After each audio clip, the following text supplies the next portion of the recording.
The National Referral Mechanism. Have you identified someone who could be a victim of modern slavery? Think NRM. What is NRM? The National Referral Mechanism, NRM, is the UK's mechanism to identify, assess and support potential victims of modern slavery. This is independent of any criminal investigation. The NRM can only be completed by a registered first responder. This includes the police and local authorities. Question: how old are they? If they're less than 18 years old, they will be classed as a child, and that affects how they will be dealt with. If they are a child, an NRM must be completed for all children that are suspected to be a victim of trafficking, whether they make a disclosure or not. This includes when they are believed to be exploited through criminality such as county lines. They'll be supported by the local authority. If the potential victim was trafficked as a child and is now an adult, they should be treated as an adult and consent is needed. Adults must give their consent in relation to the NRM. This is why it's important we understand what it involves so the individual can make informed decisions. There are two distinct paths to the NRM process. The first is consenting to the passing of personal information and details. The second is consenting to outreach support, including accommodation. An adult must consent to both parts to be referred into the NRM. If an adult victim declines the consent, we still need to complete a duty to notify. This is to help the government and local police forces build a better picture of modern slavery. Any DTN and NRMs completed will go to the local police force. The NRM is managed by the Single Competent Authority, SCA, at the Home Office. There are two stages to the NRM. Stage 1.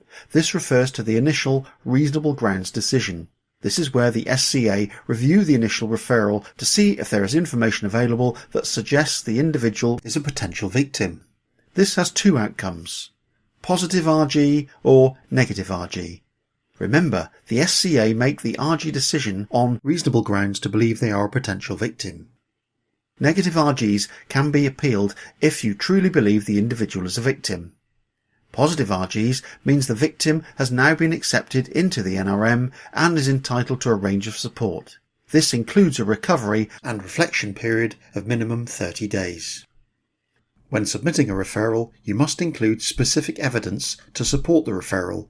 Failure to do so may result in the SCA requesting further information or simply making a negative RG.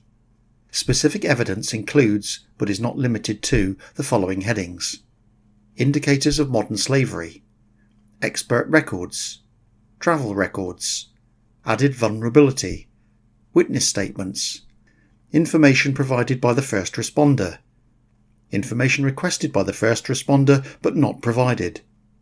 Is there prosecutorial evidence against the accused exploiter that can be considered? Views of trusted third parties other than the first responder. How the referral came to be made. Timing of claim. Full details can be found by scanning this QR code. Stage 2 is where the SCA review all the information available relating to the victim and their case.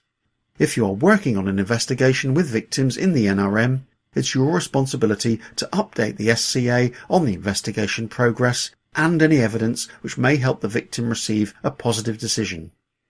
Remember, when providing information to the SCA, they should be specially told if the information is sensitive and should not be shared.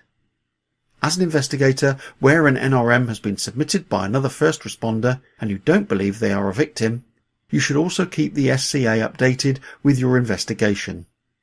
The SCA will then assess the information and evidence to reach a final, conclusive grounds decision. The outcome of this decision can be a positive CG or a negative CG. This is a balance of probabilities threshold. Top tip: consistent and reliable contact with victims can increase their engagement in an investigation. Even if there is no update on the investigation, ring the victim or their caseworker and say there is no update. This helps the potential victim trust the police and feel supported.